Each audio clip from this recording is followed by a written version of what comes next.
اعوذ باللہ من الشیطان الرجیم بسم اللہ الرحمن الرحیم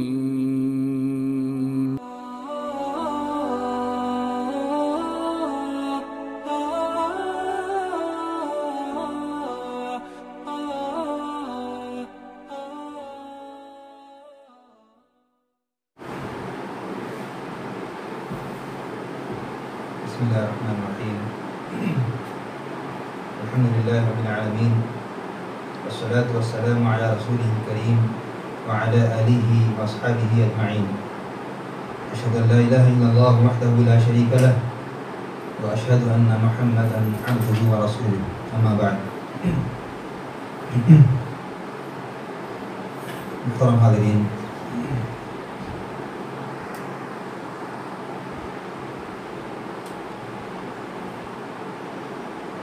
آج کی اس خیر والی مجلس میں میں جس موضوع کو لے کر آپ کے سامنے حاضر ہوا ہوں وہ موضوع ہے قارون کا واقعہ، اس واقعے سے حاصل ہونے والی عبرتیں اور نصیحتیں۔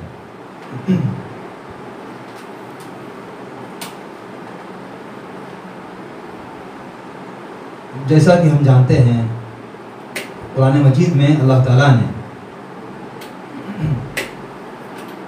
بہت سے نیک لوگوں کے واقعات بھی بیان کیے ہیں اور بہت سارے برے لوگوں کے واقعات بھی بیان کیے ہیں، اور قرآن کے یہ واقعات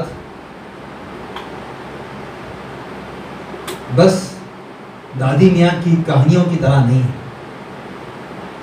بچپن میں ہم بوڑھی عورتوں سے کہانیاں سنتے تھے، ان میں بہت ساری کہانیاں بے مطلب اور من گھڑت ہوا کرتی تھی، لیکن قرآن میں جو قصے بیان کیے گئے ہیں، قرآن میں جو واقعات بیان کیے گئے ہیں، وہ من گھڑت واقعات نہیں ہیں، بالکل سچے واقعات ہیں جن کی سچائی پر یقین رکھنا، جن پر ایمان لانا ہمارے لیے بہت ضروری ہے۔ پہلی بات۔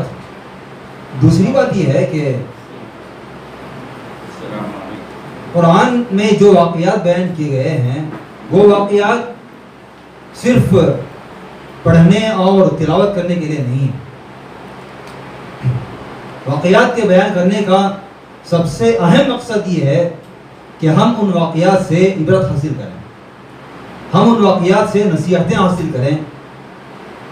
نیک لوگوں کے واقعات ہمارے لیے یہ سبق دیتے ہیں کہ ہم بھی ان کے راستے پر چلیں،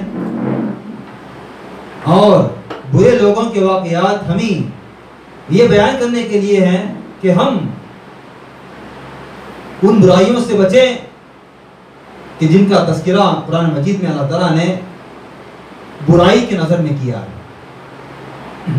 آئیے انہی واقعات میں سے ایک بہت ہی اہم اور معروف واقعہ جو قارون کا واقعہ ہے، آج اس کے تعلق سے ہم کچھ باتیں سیکھنے کی کوشش کریں گے۔ اللہ تعالیٰ سورۃ القصص میں قارون کا واقعہ تفصیل کے ساتھ بیان کیا ہے۔ آیت نمبر 76 سے لے کر آیت نمبر 84 تک اللہ تعالیٰ نے سورہ قصص میں قارون کے واقعے کو بیان کیا ہے۔ اللہ تعالیٰ کا ارشاد ہے، اعوذ باللہ من الشیطان الرجیم، ان قارون کان من قوم موسیٰ، بے شک قارون موسیٰ علیہ السلام کی قوم میں سے تھا، یعنی قارون بنی اسرائیل میں سے تھا۔ فبغى علیہم، لیکن قارون نے لوگوں پر ظلم کرنا شروع کیا۔ مفسرین یہاں ظلم کے کئی معنی کرتے ہیں۔ مشہور قول جو ابن کثیر رحمہ اللہ وغیرہ نے بیان کیا ہے وہ یہ ہے کہ یہاں ظلم سے مراد یہ ہے کہ قارون بہت سارے خزانے کا مالک تھا، جیسے کہ بعد کی آیتیں دلالت کر رہی ہیں۔ قارون اپنے خزانے کو بڑھانے کے لیے غریبوں پر ظلم کرتا تھا اور غریبوں کی زمینوں کو، غریبوں کے مالوں کو ظلماً ہڑپ لیتا تھا۔ اور دوسرا ظلم اس کا یہ تھا کہ اپنے پاس جو خزانہ تھا، اپنے پاس جو دولت تھی، وہ لوگوں پر خرچ نہیں کرتا تھا۔ فبغى علیہم، تو لوگوں پر اس نے ظلم کیا۔ پھر اللہ تعالیٰ نے کہا وَآتَيْنَاهُ مِنَ الْكُنُوزِ مَا إِنَّ مَفَاتِحَهُ لَتَنُوءُ بِالْعُصْبَةِ أُولِي الْقُوَّةِ۔ خصوصاً قارون کی مالداری کا تذکرہ اللہ تعالیٰ نے کرتے ہوئے کہا ہم نے قارون کو اتنے خزانے نوازے تھے، اتنے خزانے نوازے تھے کہ ان خزانوں کی چابیاں، خزانہ نہیں بلکہ خزانوں کی چابیاں بڑے بڑے طاقتور لوگ بھی اٹھا دیتے تو ان کے چابیوں کی وزن کی بنا پر بڑے بڑے طاقتور بھی جھک جایا کرتے تھے۔ یہ چابیوں کی حالت تھی کس کے؟ قارون کے خزانے کے۔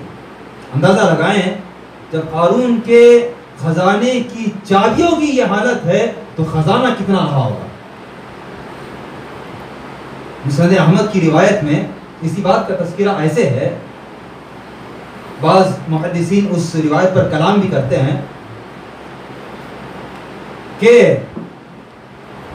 قارون کے خزانے کی چابیاں، صرف چابیاں کا تذکرہ ہے، قارون کے خزانے کی چابیاں 60 اونٹ لاد کر یہاں سے وہاں قارون لے جایا کرتا تھا، صرف چابیوں کو، ایک اونٹ نہیں، 60 اونٹ یہاں سے وہاں صرف چابیاں کو منتقل کیا کرتا تھا۔ تو خزانے کا اندازہ لگائیں کتنا بڑا اس کے پاس خزانہ رہا ہوگا۔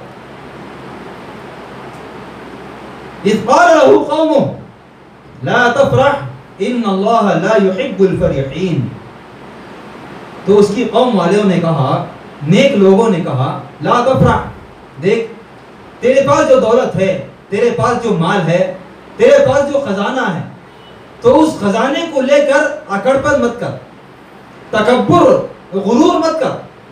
بے شک اللہ تعالیٰ اکڑنے والوں کو، تکبر کرنے والوں کو پسند نہیں فرماتا۔ پھر اور نصیحت کی وَابْتَغِ فِي مَا آتَاكَ اللَّهُ الدَّارَ الْآخِرَةَ، اور اللہ تعالیٰ نے جو کچھ تجھ کو مال عطا کیا ہے تو اس مال کے ذریعے تو آخرت کے گھر کو تلاش کر، جو مال دیا ہے اس کے ذریعے تو اپنی آخرت سنوار، اپنی آخرت کو بنانے کی کوشش کر۔ وَلَا تَنْسَ نَصِيبَكَ مِنَ الدُّنْيَا، اور دنیا کے حصے کو بھی مت بھول، یعنی فقراء مساکین پر، غریبوں پر اپنا مال خرچ کرنا مت بھول۔ وَأَحْسِن كَمَا أَحْسَنَ اللَّهُ إِلَيْكَ، اور لوگوں پر اس طرح حسن سلوک کر جیسا کہ اللہ تعالیٰ نے تیرے ساتھ حسن سلوک کا معاملہ کرتا ہے۔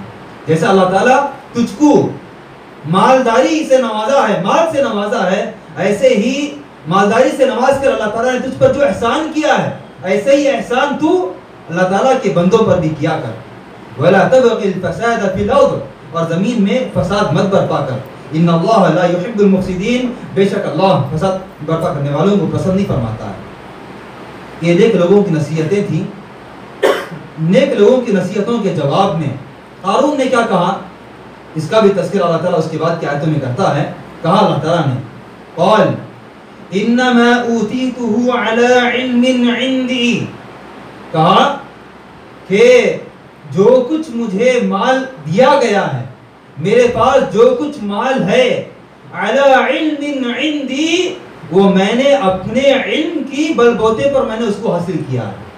میری فہم، میری سوچ، میری محنت اور میری ہاتھوں کی یہ کمائی ہے، اس میں اللہ تعالیٰ کا کوئی دخل نہیں۔ یہ سب کچھ میں نے اپنی عقل سے کمایا ہے، اور جو کچھ جتنے بھی خزانے ہیں یہ میرے عقل کی بنا پر مجھے عطا کیے گئے ہیں۔ یہ قارون کا تکبر تھا اور قارون کی ہٹ درمی تھی، اور اللہ تعالیٰ کی نعمتوں کا انکار تھا کہ اس نے ایسی باتیں کہیں. اولم یعلم، پھر اللہ تعالیٰ کہتا ہے اولم یعلم، کیا ہارون نہیں جانتا تھا کہ ان اللہ قد اہلک من قبلہ من القرون من هو اشد منہ قوۃ واکثر جمعا، کہ اللہ تعالیٰ نے اس سے پہلے کئی بستیوں کو ہلاک کر دیا ہے جو قارون سے زیادہ طاقت میں سخت تھیں اور قارون سے زیادہ ان کے پاس مال تھا. اللہ تعالیٰ نے بڑی بڑی طاقتور قوموں کو اور جن کے پاس بہت سارے خزانے تھے، اللہ تعالیٰ نے ایسی بستیوں کو اللہ تعالیٰ نے ہلاک کر دیا ہے. کیا یہ بات قارون نہیں جانتا تھا؟ وَلَا يُسْأَلُ عَنْ ذُنُوبِهِمْ الْمُجْرِمُونَ، ان کے گناہوں کے تعلق سے مجرمین سوال نہیں کیے جائیں.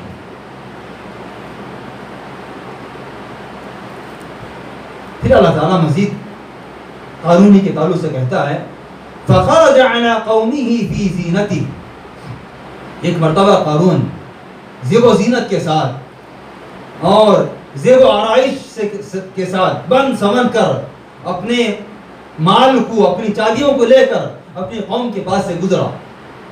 قال الذين يريدون الحياة الدنيا يا ليت لنا مثل ما اوتي قارون انه لذو حظ عظيم، تو جو لوگ دنیا داری چاہتے تھے ان لوگوں نے تمنا کی.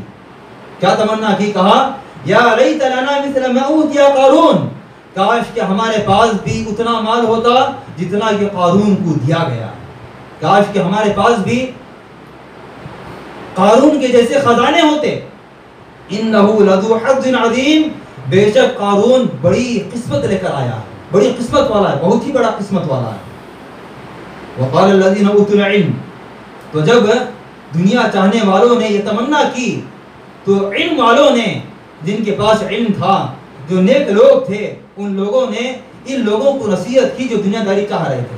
وَيْلَكُمْ، تمہاری بربادی ہو، کیا ہوا ہے تم کو، تم ایسی تمنا مت کرو. کیوں؟ ثواب اللہ خیر، اللہ تعالیٰ کا ثواب اس سے بہتر ہے، اللہ تعالیٰ کا ثواب اس سے بہتر ہے. لیکن اللہ تعالیٰ کا ثواب کن لوگوں کو ملنے والا ہے؟ لمن آمن وعمل صالحا ولا يلقاها الا الصابرون، اللہ تعالیٰ کا ثواب بہتر ہے ان لوگوں کے لیے جو ایمان لاتے ہیں اور نیک اعمال کرتے ہیں، اور یہ چیز صابر لوگوں کو ہی مل سکتی ہے. تو نیک لوگوں نے، علم والوں نے، جو لوگ دنیا چاہتے تھے، ایسے لوگوں کو نصیحت کی اور کہا کہ ایسی تمنا مت کرو، کیونکہ یہ دنیا فنا ہونے والی ہے، اس دنیا میں کوئی ہمیشہ رہنے والا نہیں ہے، بلکہ آخرت کی زندگی، اس کے لیے ہم کو کوشش کرنی ہے. پھر ان آیتوں کے بعد اللہ تعالیٰ قارون کے ساتھ اللہ تعالیٰ نے کیا رویہ اپنایا، قارون کا کیا انجام ہوا، اللہ تعالیٰ بیان کرتا ہے. اللہ تعالیٰ کہتا ہے فَخَسَفْنَا بِهِ، ہم نے قارون کو دھسا دیا، صرف قارون کو نہیں، وَبِدَارِهِ، اور قارون کے گھر کو بھی، قارون کے خزانے کو بھی ہم نے زمین میں دھسا دیا. فَخَسَفْنَا بِهِ وَبِدَارِهِ الْأَرْضَ، حدیث میں آتا ہے، بخاری کی روایت ہے کہ قارون اپنے خزانے کو لے کر اکڑ کر چل رہا تھا، تکبر کرتے ہوئے چل رہا تھا، تو اللہ تعالیٰ نے قارون کو اپنے خزانے کے ساتھ زمین میں دھسا دیا، اور اس کے تکبر کی بنا پر اللہ تعالیٰ اس کو قیامت تک زمین میں دھساتا جا رہا ہے، قیامت تک زمین میں دھستا جائے گا. فَخَسَفْنَا بِهِ وَبِدَارِهِ الْأَرْضَ، ہم نے قارون کو اس کے گھر کے ساتھ، اس کا گھر سے مراد یہاں مفسر کہتے ہیں اس کے خزانے کے ساتھ ہم نے زمین میں دھسا دیا. پھر اللہ تعالیٰ نے کہا فَمَا كَانَ لَهُ مِنْ فِيَةٍ يَنْصُرُونَهُ مِنْ دُونِ اللَّهِ، کوئی بھی جماعت اللہ تعالیٰ کے علاوہ قارون کی مدد نہیں کر پائی. وَمَا كَانَ مِنَ الْمُنْتَصِرِينَ، اور وہ مدد کیے جانے والوں میں سے نہیں تھا. پھر اللہ تعالیٰ کہتا ہے جو لوگ اس سے پہلے تمنا کی تھی نا کہ کاش کہ ہمارے پاس بھی قارون کے پاس خزانہ ہوتا، ان لوگوں کا تذکرہ کرتا اللہ تعالیٰ. وَأَصْبَحَ الَّذِينَ تَمَنَّوْا مَكَانَهُ بِالْأَمْسِ، اور جو لوگ کل تمنا کر رہے تھے کہ کاش کہ ہمارے پاس بھی قارون جیسا خزانہ ہوتا، وہ لوگ کہنے لگے وَيَكَأَنَّ اللَّهَ يَبْسُطُ الرِّزْقَ لِمَن يَشَاءُ مِنْ عِبَادِهِ وَيَقْدِرُ، اللہ تعالیٰ جس کو چاہتا ہے اپنا رزق بے حساب دیتا ہے، اور جس کو چاہتا ہے اللہ تعالیٰ رزق میں تنگی کر دیتا ہے. لَوْلَا أَمَّنَّ اللَّهُ عَلَيْنَا لَخَسَفَ بِنَا، ہم نے جو تمنا کی تھی اگر ہماری تمنا پوری ہو جاتی، ہم بھی قارون کی طرح مالدار ہو جاتے، تو ہمارا انجام بھی وہی ہوتا جو قارون کا ہوا، ہم کو بھی زمین میں دھسا دے جاتا. لخسف بنا، اللہ تعالیٰ ہم کو بھی زمین میں دھسا دیتا. وَإِكَأَنَّهُ لَا يُفْلِحُ الْكَافِرُونَ، اللہ تعالیٰ کافروں کو کامیاب نہیں کرتا. پھر اللہ تعالیٰ اس کے بعد نتیجہ بیان کرتے ہوئے کہتا ہے تِلْكَ الدَّارُ الْآخِرَةُ نَجْعَلُهَا لِلَّذِينَ لَا يُرِيدُونَ عُلُوًّا فِي الْأَرْضِ وَلَا فَسَادًا. یہ آخرت کا گھر ہے جو ہم ان لوگوں کے لیے بنائے ہیں جو زمین میں بگاڑ نہیں پیدا کرتے ہیں، زمین میں فساد نہیں برپاتے ہیں. وَالْعَاقِبَةُ لِلْمُتَّقِينَ، اور متقی لوگوں کے لیے بہت ہی بہترین انجام ہے. مَنْ جَاءَ بِالْحَسَنَةِ فَلَهُ خَيْرٌ مِّنْهَا، جو لوگ اس دنیا میں نیکی لے کر آتے ہیں بس ان کے لیے بہترین انجام ہے. وَمَنْ جَاءَ بِالسَّيِّئَةِ، اور جو لوگ دنیا میں برائی لے کر آتے ہیں فَلَا يُجْزَى الَّذِينَ عَمِلُوا السَّيِّئَاتِ إِلَّا مَا كَانُوا يَعْمَلُونَ، تو ایسے لوگوں کے لیے ان کی برائی کا بدلہ دیا جائے گا جو کچھ انہوں نے عمل کیا. تو یہ تفصیل کے ساتھ اللہ تعالیٰ نے قرآن مجید میں قارون کا واقعہ بیان کیا ہے. آئیے اس واقعے کو سننے کے بعد اس واقعے سے ہمیں کیا اسباق مہیا ہوتے ہیں، ہم کو کیا عبرتیں حاصل کرنی چاہیے اس واقعے سے، ہم اس تعلق سے مختصراً ہم جاننے کی کوشش کریں گے. سب سے پہلی بات،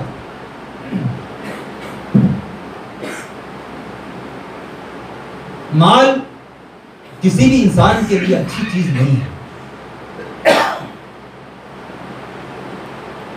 اس لیے اللہ تعالیٰ نے قرآن مجید میں مال کو فتنہ قرار دیا ہے. انما اموالکم واولادکم فتنہ، بے شک تمہارے مال اور تمہاری اولاد تمہارے لیے فتنہ ہے. فتنہ بمعنی آزمائش، تمہارے لیے آزمائش ہے. مال واقعی فتنہ ہے. ایک صحابی کا نام ہے ثعلبہ. اللہ کے رسول ان کے پاس آتے ہیں اور کہتے ہیں کہ اللہ کے رسول صلی اللہ علیہ وسلم آپ دعا کیجئے کہ اللہ تعالیٰ میرے مال میں برکت عطا فرمائے. اللہ کے رسول صلی اللہ علیہ وسلم کہتے ہیں کہ نہیں، مال میں کثرت کی تمنا مت کیجیے. ثعلبہ کو نصیحت کرتے ہیں کہ مال کی کثرت اچھی چیز نہیں ہے. رسول کریم صلی اللہ علیہ وسلم ثعلبہ کو واپس بھیج دیتے ہیں. دوسرے دن پھر آتے ہیں. آنے کے بعد پھر وہی سوال کرتے ہیں کہ اللہ کے رسول صلی اللہ علیہ وسلم میرے مال میں اضافے کی دعا کیجیے، میرے مال کے اندر برکت کی دعا کیجیے. رسول کریم صلی اللہ علیہ وسلم پھر وہی کہتے ہیں کہ نہیں. تیسرے دن پھر آتے ہیں ثعلبہ اور پھر کہتے ہیں کہ اللہ کے رسول صلی اللہ علیہ وسلم مال میں کثرت کے اضافے کی دعا کیجیے. رسول کریم صلی اللہ علیہ وسلم ثعلبہ کی خواہش کو پوری کرتے ہوئے اللہ کے رسول صلی اللہ علیہ وسلم مال میں اضافے کی دعا کرتے ہیں. اور یہ وہ ثعلبہ صحابی ہیں جو ہر کام میں ہمیشہ آگے آگے آنے والے تھے. رسول کریم صلی اللہ علیہ وسلم کی دعا کا نتیجہ یہ ہوا کہ آپ کے مال میں بہت اضافہ ہونے لگا. آپ کی خصوصاً آپ کی بکریوں میں بہت اضافہ ہونے لگا. آپ کے یہاں بہت ساری بکریاں ہو گئی. مال میں اضافے کی وجہ سے نتیجہ یہ ہوا ثعلبہ کا کہ جو ہر نماز میں مسجد نبوی کو حاضر ہونے والے تھے، ثعلبہ کا یہ انجام ہوا کہ مال کی دیکھ بھال، بکریوں کی دیکھ بھال کی وجہ سے نمازوں سے انہوں نے غفلت شروع کر دی. اور دیکھتے ہی دیکھتے نمازوں سے اتنے غافل ہو گئے کہ صرف جمعہ کے لیے حاضر ہوتے تھے. مسجد نبوی میں صرف جمعہ کے لیے حاضر ہوتے تھے. ایسے ہی 2-3 ہفتے گزرے، صرف جمعہ کے لیے آتے تھے. اور بعد میں ایسا ہوا کہ مال ان کا اور بڑھ گیا، یہاں تک کہ ثعلبہ جمعہ سے بھی غافل ہو گئے، جمعہ کو بھی آنا چھوڑ دیا. ایک مرتبہ اللہ کے رسول صلی اللہ علیہ وسلم زکوٰۃ وصول کرنے والوں کو بھیجا ثعلبہ کے پاس، جا کے ثعلبہ سے زکوٰۃ وصول کرو. زکوٰۃ وصول کرنے کے لیے ثعلبہ کے پاس جاتے ہیں، لیکن ثعلبہ زکوٰۃ دینے سے انکار کر دیتے ہیں کہ نہیں، میں زکوٰۃ نہیں دوں گا. وہ لوگ واپس آتے ہیں، اللہ کے رسول صلی اللہ علیہ وسلم سے پوچھتے ہیں، بولتے ہیں کہ ثعلبہ زکوٰۃ دینے سے انہوں نے انکار کر دیا ہے، زکوٰۃ نہیں دینے والے ہیں. اللہ کے رسول صلی اللہ علیہ وسلم ثعلبہ کو بلاتے ہیں ثعلبہ کو بلانے کے بعد ثعلبہ سے پوچھتے ہیں کیا بات ہے کہ یہ تو تم نمازوں سے غافل ہو گئے ہو، نماز کے لیے حاضر نہیں ہو رہے ہو، اور جب ہمارے لوگ آپ سے زکوٰۃ وصول کرنے کے لیے آئے ہوئے ہیں تو تم زکوٰۃ دینے سے بھی انکار کر دیے ہو۔ تو ثعلبہ نے پہلے معذرت کی، کہا کہ اللہ کے رسول صلی اللہ علیہ وسلم میں میرے مال کی حفاظت میں اور بکریوں کی دیکھ بھال میں اتنا بزی ہو جاتا ہوں، اتنا مصروف ہو جاتا ہوں کہ میں مسجد نبوی کو نماز کے لیے حاضر نہیں ہو سکتا۔ تو اللہ کے رسول صلی اللہ علیہ وسلم نے ان کو وہ واقعہ یاد دلایا پہلے کا جو انہوں نے کہا تھا، اسی لیے میں نے تم سے کہا تھا کہ میں تم کو برکت کی دعا نہیں کروں گا۔ تو اسی لیے مال کا اضافہ اور مال میں کثرت انسان کو اللہ تعالیٰ کی عبادت سے غافل کر دیتا ہے، نیک اعمال سے غافل کر دیتا ہے اور اچھائیوں سے غافل کر دیتا ہے۔ اسی لیے قرآن مجید میں اللہ تعالیٰ نے ایسے مال جو آدمی مالدار تو ہے لیکن اپنے مال کو اللہ تعالیٰ کی مصرف میں خرچ نہیں کرتا ہے اور اپنی مالداری کی بنا پر اللہ تعالیٰ کی عبادت میں لگنے کے بجائے دنیا داری میں لگ جاتا ہے، اللہ تعالیٰ نے ایسے بندے کے تعلق سے کہا کہ ثم تکون علیم حسرتن، ایسا مال قیامت کی دن اس کے لیے افسوس کا ذریعہ بنے گا، قیامت کے اس کے لیے افسوس کا ذریعہ بنے گا۔ ثم یغلبون، پھر ایسے لوگ غالب آ جائیں گے۔ پھر اللہ تعالیٰ نے ایسے لوگوں کے تعلق سے کہا والذین کفروا الی جہنم یحشرون، پھر ایسے لوگ جہنم کی طرف داخل کیے جائیں گے۔ تو اسی لیے کسی بھی انسان کے لیے مال اچھی چیز نہیں ہے، اسی لیے آدمی کبھی مال کی تمنا نہ کرے، مال کی خواہش نہ کرے۔ اسی لیے اللہ کے رسول صلی اللہ علیہ وسلم اگر چاہتے تو مال چاہ سکتے تھے، مالداری کی دعا کر سکتے تھے، لیکن اللہ کے رسول صلی اللہ علیہ وسلم نے ہمیشہ مسکینی کو چاہا اور مسکینی کی دعا بھی کرتے رہے۔ اللہم انی اسألک حشرۃ من المساکین، اے اللہ میرا شمار مساکین میں کیا رکھ، میرا شمار مساکین کے ساتھ کیا رکھ۔ اسی لیے ہم کو اس بات کی کبھی خواہش نہیں کرنی چاہیے کہ ہمارا مال زیادہ ہو جائے، ہم مالدار بن جائیں، لیکن اللہ تعالیٰ کسی کو زیادہ مال دیتا ہے، کسی کو کم دیتا ہے، یہ اللہ تعالیٰ کی تقدیر میں ہے، لیکن کسی بھی انسان کو مالداری کی تمنا نہیں کرنی چاہیے۔ دوسری چیز، دوسرا فائدہ جو ہمیں اس واقعے سے معلوم ہوتا ہے، بہت ہی اہم فائدہ ہے، وہ یہ ہے کہ مال کی زیادتی، مال کی کثرت اللہ تعالیٰ کی محبت کی دلیل نہیں ہے۔ بہت سارے لوگ یہ سمجھتے ہیں کہ وہ بڑا مالدار ہے اس لیے کہ اللہ تعالیٰ اس کو چاہتا ہے، اللہ تعالیٰ اسے محبت کرتا ہے، اسی لیے اللہ تعالیٰ نے اس کو بہت سارا مال دیا ہوا ہے۔ بہت سارے لوگ یہ اپنے دل میں خیال پیدا کرتے ہیں کہ اس کے پاس مال ہے تو وہ اللہ تعالیٰ کا محبوب بنتا ہے۔ ہرگز بات نہیں ہے۔ مالداری یا مال کا زیادہ ہونا یہ اللہ تعالیٰ کی محبت کی دلیل نہیں ہے۔ جیسا کہ ہم اس واقعے سے بھی جان سکتے ہیں، قارون کے واقعے سے، کہ قارون کے پاس بہت سارا خزانہ تھا، بہت سارا خزانہ، اور خزانہ اتنا زیادہ تھا کہ جیسے ہم نے جانا کہ صرف اس کی چابیاں کو بڑے بڑے طاقت پر اٹھایا کرتے تھے، اتنا بڑا خزانہ تھا۔ لیکن کیا قارون اللہ تعالیٰ کا محبوب بندہ تھا؟ کیا قارون کو اللہ تعالیٰ پسند فرماتا تھا؟ ہرگز نہیں۔ اسی لیے زیادہ مال یا کثرت مال یہ محبت کی دلیل ہو اللہ تعالیٰ کی، ایسی بات نہیں ہے۔ اسی لیے اللہ تعالیٰ نے قرآن مجید میں بہت ساری جگہوں پہ اس بات کا تذکرہ کیا ہے کہ اللہ تعالیٰ ہم کفار کو بہت سارا مال دیتے ہیں، ہم کفار کو بہت سارا مال دیتے ہیں تاکہ ہم ان کو ڈھیل دیں، تاکہ ہم ان کو مہلت دیں، تاکہ یا تو وہ باز آ جائیں یا تو ہم ان کو ہلاک و برباد کر دیں۔ تو اسی لیے کبھی مال کی زیادتی اس بات کی دلیل نہیں ہے کہ وہ اللہ تعالیٰ کا محبوب بندہ ہے یا وہ اللہ تعالیٰ سے محبت کر رہا ہے۔ تیسری چیز جو ہمیں اس واقعے سے معلوم ہوتی ہے، قارون کے واقعے سے، کہ کبھی کبھی اللہ تعالیٰ انسانوں کو سبق دینے کے لیے، انسانوں کو درس دینے کے لیے نافرمانوں کو دنیا ہی میں سزا دیتا ہے، تاکہ ان کی سزا کو دیکھ کر جو لوگ بعد میں آنے والے ہیں یا جو لوگ اس بندے کو دیکھ رہے ہیں عبرت حاصل کریں۔ جیسا کہ یہاں بھی دیکھیے اللہ تعالیٰ نے قارون کو زمین ہی میں، دنیا ہی میں تمام لوگوں کے سامنے زمین میں دھسا دیا۔ یہ ایسا کیوں کیا اللہ تعالیٰ نے؟ اس لیے کہ بعد میں آنے والے لوگ قارون کے واقعے سے سبق حاصل کریں کہ اگر تم بھی اللہ تعالیٰ کی نافرمانی کرو گے، اللہ تعالیٰ کو ناراض کرنے والے اعمال کرو گے، کہ جس طرح اللہ تعالیٰ نے قارون کو زمین میں دھسا دیا، ایسا ہی تمہارا بھی انجام ہو سکتا ہے۔ اللہ تعالیٰ نے قرآن مجید میں بہت ساری ایسی مثالیں پائی جاتی ہیں۔ اللہ تعالیٰ نے قوموں کو ہلاک و برباد کیا، قوموں کو اس زمین سے نیست و نابود کر دیا۔ ایسا کیوں کیا اللہ تعالیٰ نے؟ تاکہ بعد میں آنے والے لوگ ان قوموں سے اور ایسے لوگوں سے عبرت پکڑیں۔ اسی لیے اللہ تعالیٰ نے قرآن مجید میں مختلف قوموں کا تذکرہ کرتے ہوئے کہا فَكُلًّا أَخَذْنَا بِذَنبِهِ، ہم نے ہر ایک کو ان کے گناہوں کے بلبوتے پر ہم نے پکڑ لیا۔ فَمِنْهُمْ مَنْ أَرْسَلْنَا عَلَيْهِ حَاصِبًا، ہم نے بعض قوموں کو طوفان بھیجا۔ وَمِنْهُمْ مَنْ أَخَذَتْهُ الصَّيْحَةُ، ہم نے بعض قوموں کو چیخ کی بنا پر پکڑ لیا۔ وَمِنْهُمْ مَنْ خَسَفْنَا بِهِ الْأَرْضَ، ہم نے بعض قوموں کو زمین میں دھسا دیا۔ وَمِنْهُمْ مَنْ أَغْرَقْنَا، ہم نے بعض لوگوں کو سمندر میں غرق کر دیا۔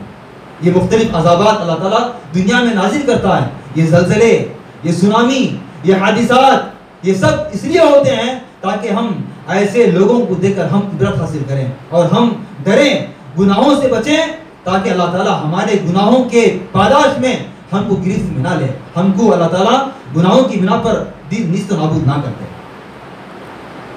چوتھی چیز جو قارون کے واقعے سے ہم کو سبق حاصل کرنی چاہیے وہ یہ ہے کہ یہ جو رزق ہے، رزق کی فراوانی اور رزق کی تنگی، یہ اس کا تعلق انسان کی عقل سے نہیں ہے، انسان کی اپنی چالاکی سے نہیں ہے۔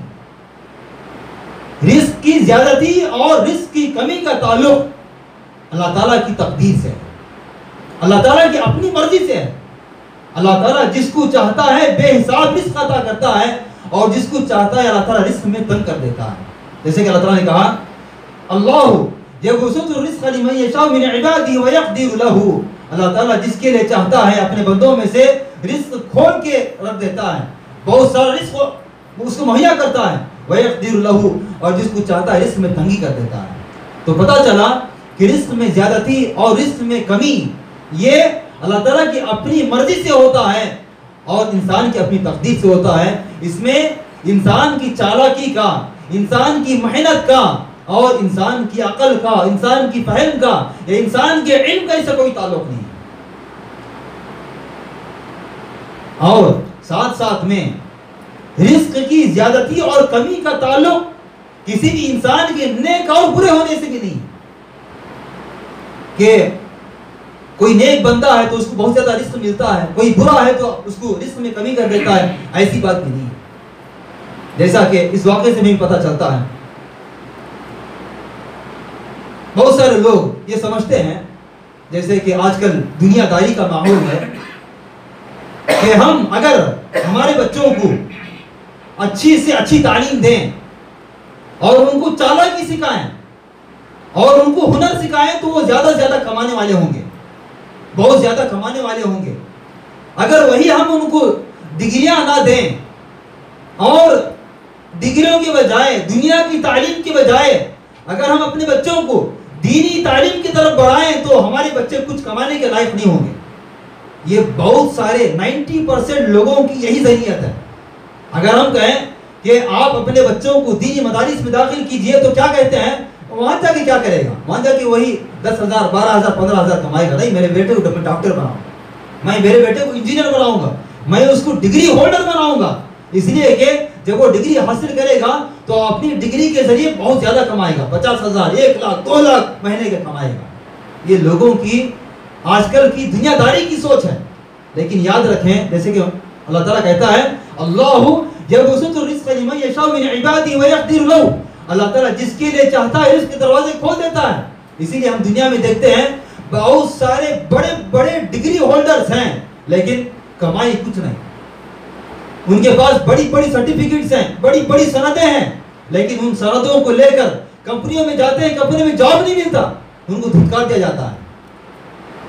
اسی لیے علم کا، چالاکی کا اور انسان کے فہم کا تعلق رزق کی زیادتی اور رزق کی کمی سے نہیں ہے۔ اور یاد رکھیں اسی لیے اس رزق کو ہم اور آپ کو اللہ تعالیٰ کے حوالے کرنا ہے۔ اللہ پر توکل کرنا ہے، رزق کے سلسلے میں اللہ پر توکل کرنا ہے۔ کیوں توکل کرنا ہے؟ کیونکہ کوئی بھی انسان دنیا میں آنے سے پہلے ہی اس کے رزق کے تعلق سے فیصلے ہو جاتے ہیں کہ وہ کتنا کھائے گا، کتنا کمائے گا، کیا کھائے گا، کہاں کمائے گا، سب کچھ دنیا میں آنے سے پہلے ماں کے پیٹ میں ہی رزق کے فیصلے ہو جاتے ہیں۔ تو اسی لیے جب آدمی دنیا میں آتا ہے تو ہر چیز کی فکر کرے لیکن رزق کی فکر ہرگز نہ کرے۔ کیوں؟ اس لیے کہ جتنا اس کو دنیا میں حاصل ہونا ہے وہ حاصل ہو کر ہی رہے گا، جتنا وہ کھانا ہے کھا کر ہی رہے گا، اس میں کوئی کمی نہیں آئے گی۔ آدمی اپنا رزق مکمل کیے بغیر مر نہیں سکتا۔ تو اسی لیے رزق کے سلسلے میں کبھی ہم پریشان نہیں ہونا، اور کبھی یہ نہیں سوچنا کہ ہم اپنے بچوں کو اونچی تعلیم دیے تو اچھے ہوتے ہیں، اونچی تعلیم دیے تو ہی ہمارے بچے اچھی کمائی والے ہوں گے، اور ہمارے بچوں کو اگر دینی تعلیم کی طرف بڑھائیں گے، مدارس میں داخل کریں گے تو ہمارے بچے بیکار ہو جائیں گے، کمانے والے نہیں ہوں گے۔ یہ دنیا داری کی سوچ ہے۔ تو اسی لیے ہم کبھی دینی تعلیم کو حقیر نہ سمجھیں، رزق کو اپنے سامنے رکھتے ہوئے ہم کبھی دینی تعلیم کو حقیر نہ سمجھیں۔ پھر اسی طرح ایک اور فائدہ جو ہمیں قارون کے واقعے سے معلوم ہوتا ہے وہ یہ ہے کہ یہ جو مال ہے جو آدمی کماتا ہے، یہ مال کوئی بھی انسان، دنیا میں آنے والا کوئی بھی انسان اس مال کو لے کر کبھی اپنی قبر میں لے کر نہیں جائے گا۔ جتنا کماتا ہے سب کچھ چھوڑ کر جانا ہے، سب کچھ یہی چھوڑ کر جانا ہے۔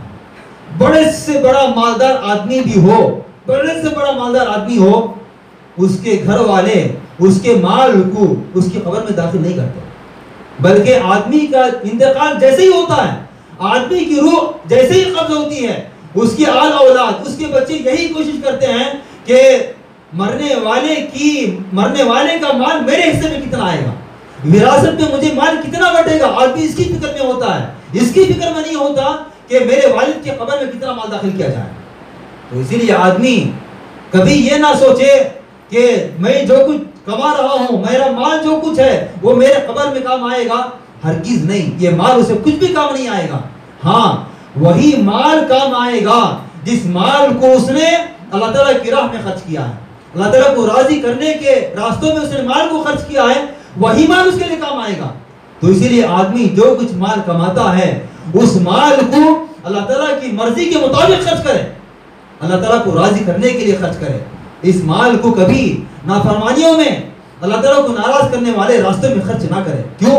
اس لیے کہ جو کچھ وہ کماتا ہے یہ مال اس کی آخرت بھی بن سکتا ہے، اور یہی مال اس کے لیے جہنم میں جانے کا بھی سبب بن سکتا ہے۔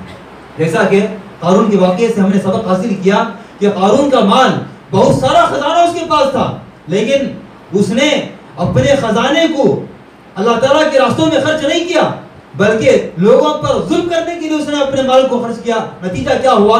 اس کا یہ مال اس کے لیے کچھ کام نہ آیا۔ تو اسی لیے ہمارا جو مال ہے، ہم چاہتے ہیں کہ یہ مال ہمارے لیے فائدہ پہنچے، تو ہم اس مال کو اللہ تعالیٰ کے راہ میں، اللہ تعالیٰ کے راستے میں خرچ کریں، اور نافرمانیوں میں ہر کسی اس مال کو ضائع نہ کریں، برباد نہ کریں، کیونکہ اس مال کے تعلق سے پوچھا جائے گا، اس مال کے تعلق سے سوال کیا جائے گا۔ اسی لیے مشہور حدیث ہے کہ جب آدمی مر جاتا ہے تو مرنے کے بعد دو چیزیں اس کی واپس ہو جاتی ہیں۔ یہ ایک چیز اس کے قبر میں جاتی ہے، دو چیزیں جو واپس ہو جاتی ہیں، اس کے گھر والے اور اس کا مال، اور یہ چیز جو اس کے قبر میں جاتی ہے وہ کیا ہے؟ اس کے نیک اعمال۔ تو اسی لیے آدمی اپنے قبر میں نیک اعمال لے جانے کی کوشش کرے۔ پھر اسی طرح اس واقعے میں ایک اور سبق جو ہمیں ملتا ہے وہ یہ ہے کہ جب بھی اس دنیا میں برائی کے کام ہوں تو نیک لوگوں کو چاہیے کہ اس برائی سے لوگوں کو روکنے کی کوشش کریں۔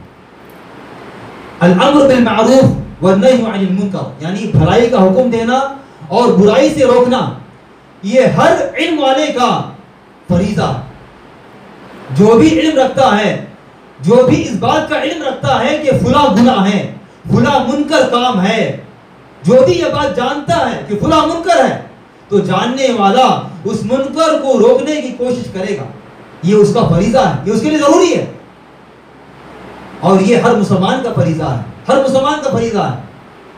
تو اسی لیے من رأى منکم منکرا فلیغیرہ بیدہ، تم میں سے جو کوئی منکر کو دیکھے فلیغیرہ بیدہ، اپنے ہاتھ سے اس کو روکنے کی کوشش کرے۔ جیسا کہ یہاں بھی قارون جب تکبر کرنے لگا تو نیک لوگوں نے اس کو نصیحت کی، اس کو روکا، دیکھ تو جو کچھ کر رہا ہے یہ غلط کام ہے، تجھے نہیں کرنا چاہیے۔ اسی طرح کچھ لوگ جو اس بات کی تمنا کیے ہوئے تھے کہ کاش کہ ہمارے پاس بھی قارون جیسا مال ہوتا، تو اہل علم یعنی علم والوں نے، نیک لوگوں نے ایسے لوگوں کو روکا، کہا ایسی تمنا مت کرو، دوسروں کو دیکھ کے اس بات کی خواہش مت کرو کہ میرے پاس بھی ویسا ہی مال ہوگا۔ تو اسے پتہ چلتا ہے کہ نیک لوگ یا جو بھی منکر کو منکر جانتے ہیں، ایسے لوگ منکر کو روکنے کی کوشش کریں، منکر کو حتی الامکان ختم کرنے کی کوشش کریں۔ لیکن آج کل معاشرے میں منکر کے پھیلنے کی بہت بڑی وجہ یہ ہے، بہت بڑی وجہ یہ ہے کہ جو لوگ منکر کو منکر سمجھتے ہیں، غلط کو غلط سمجھتے ہیں، ایسے لوگ آگے نہیں آتے اور آگے اگر منکر کو روکنے کی کوشش نہیں کرتے، حالانکہ سمجھتے ہیں، جانتے ہیں کہ یہ منکر ہے، جانتے ہیں کہ یہ غلط کام ہے، لیکن وہ لوگ آگے بڑھ کر منکر کو روکنے کی کوشش نہیں کرتے۔ تو اسی لیے آج کل معاشرے میں جو بھی غلط کاریاں ہو رہی ہیں، جو بھی برائیاں پھیل رہی ہیں، اس کی سب سے بڑی وجہ یہ ہے کہ منکر کو روکا نہیں جا رہا ہے۔ من رأى منکم منکرا فلیغیرہ بیدہ، تم میں سے جو کوئی منکر کو جانتا ہے اپنے ہاتھ سے اس کو روکنے کی کوشش کرے۔ ومن لم یستطع فبلسانہ، اگر اپنے ہاتھ سے روکنے کی کوشش نہیں کرتا، اپنی زبان سے روکے، نصیحت کرے کہ دیکھو یہ منکر ہے، یہ غلط کام ہے، اس کو نہیں کرنا چاہیے۔ اگر آدمی اتنا بھی نہیں کر سکتا، کم سے کم اپنے دل میں برا جانے، لیکن یاد رکھیں دل میں برا جاننا یہ ایمان کا سب سے کمزور ترین درجہ ہے، سب سے کم تر درجہ ہے۔ تو اسی لیے ہر مسلمان کو اس بات کی کوشش کرنی چاہیے کہ جہاں کہیں منکر ہوگا ہم اس منکر کو اپنے ہاتھ سے روکنے کی کوشش کریں گے، اور اگر اپنے ہاتھ سے روکنے کی طاقت نہیں ہے تو ہم اپنی زبان سے ہم اس کو روکنے کی کوشش کریں گے۔ کبھی ہم تیسرے درجے میں اپنے ایمان کو نہ لائیں، اپنے ہاتھ سے یا اپنے زبان سے ہم روکنے کی کوشش کریں۔ یہ مسلمانوں کا بہت اہم فریضہ ہے۔ پھر اس واقعے سے ایک اور ہمیں بہت بڑا سبق ملتا ہے، وہ یہ ہے کہ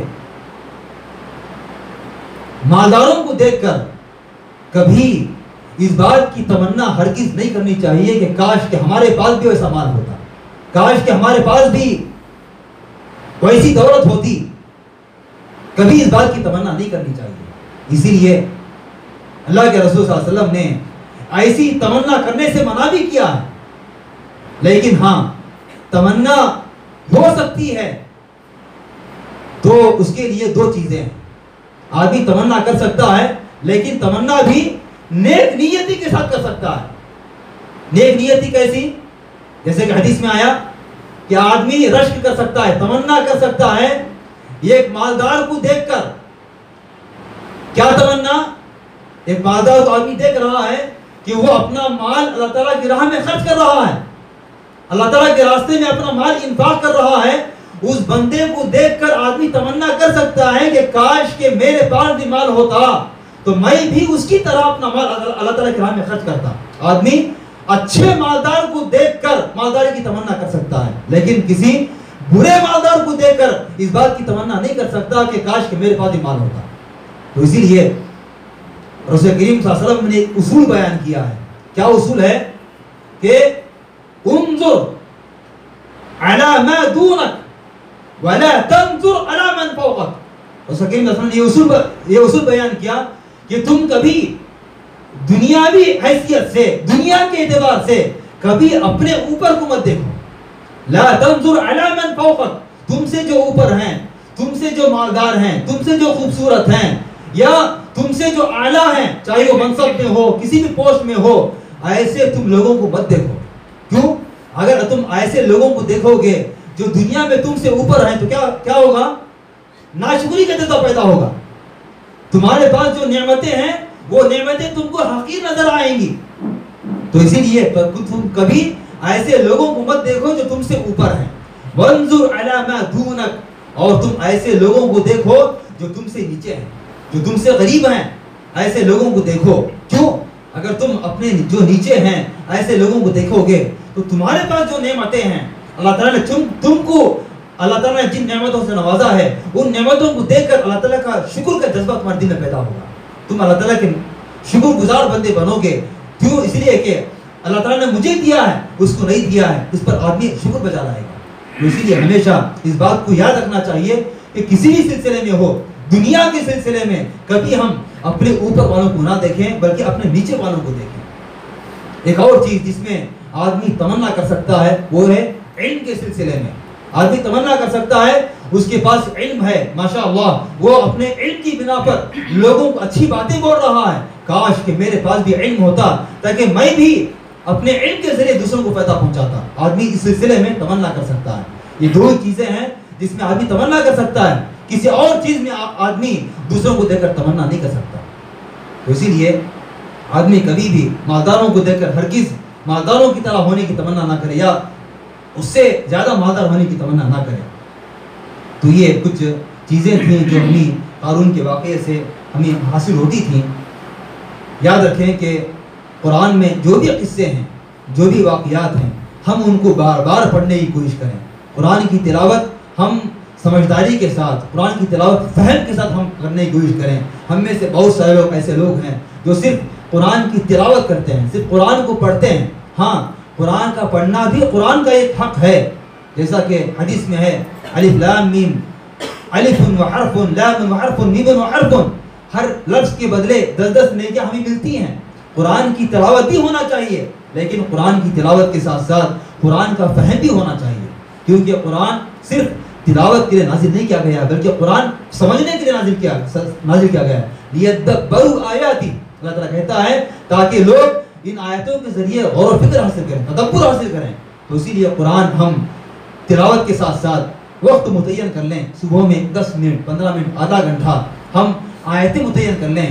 2 آیتیں, زیادہ نہیں, 2 آیتیں, 3 آیتیں میں ترجمے کے ساتھ تفسیر کے ساتھ میں پڑھنے کی کوشش کروں گا. انشاءاللہ اس کا بہت زیادہ فائدہ ہوگا اور ہمارے علم میں اضافہ ہوگا اور ساتھ ساتھ میں ہمارے علم میں بھی اضافہ, ہمارے عمل میں اضافہ ہوگا.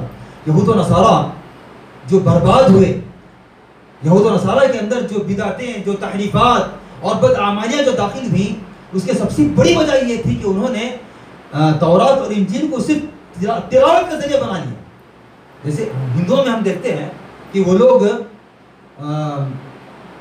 کیا ہے وہ کتابیں وید وغیرہ ہے, ان کے پنڈت پڑھتے ہیں, ہے نا. مندروں میں ان کے پنڈت کیا ہے ویدات یا مہا بھارت رامائن وغیرہ کے جو بھی سلوکس جس کو بولتے ہیں پڑھتے ہیں, لیکن اس کا معنی نہ وہ سمجھتے ہیں نہ لوگ سمجھتے ہیں. معنی کیا ہے نہیں سمجھتے. تو اسی لیے کیا ہے, ان کو معلوم ہی نہیں کہ ہماری کتابوں میں کیا ہے. اور ویسے ہی مسلمان بھی ہیں, ویسے ہی مسلمان بھی ہیں. مسلمان کیا کرتے ہیں, صرف تلاوت, صرف تلاوت, صرف تلاوت, صرف تلاوت. لیکن غور و فکر کرنا, تدبر کرنا, حالانکہ قرآن نازل ہوا ہی ہے کس کے لیے, تدبر کے لیے, غور و فکر کے لیے, لوگوں کی اصلاح کے لیے. ان ھذا القرآن یہدی للتی ہی اقوم, بے شک یہ قرآن ہدایت کا ذریعہ ہے. تو اسی لیے ہم قرآن سے ہدایت حاصل کرنے کی کوشش کریں. قرآن میں مختلف واقعات بیان کیے گئے ہیں, ان واقعات کو پڑھیں, ان سے جو اسباق ہمیں حاصل ہوتے ہیں ان کو ہم اپنی زندگی میں لانے کی کوشش کریں. تو یہ قرآن کا بہت بڑا فائدہ ہے. قرآن کا بہت بڑا حق یہ ہے کہ ہم قرآن کو سمجھ کر پڑھنے کی کوشش کریں. اللہ تعالیٰ سے دعا ہے کہ اللہ تعالیٰ مجھے کہیں بھی باتوں پر سب سے پہلے مجھے عمل کرنے کی توفیق عطا فرمائے. ہم تمام کو ان باتوں پر عمل کرنے کی توفیق عطا فرمائے. قارون کے واقعے سے سبق حاصل کرتے ہوئے قارون نے جو غلطیاں کی ان غلطیوں سے بچنے کی توفیق عطا فرمائے. آمین. ربنا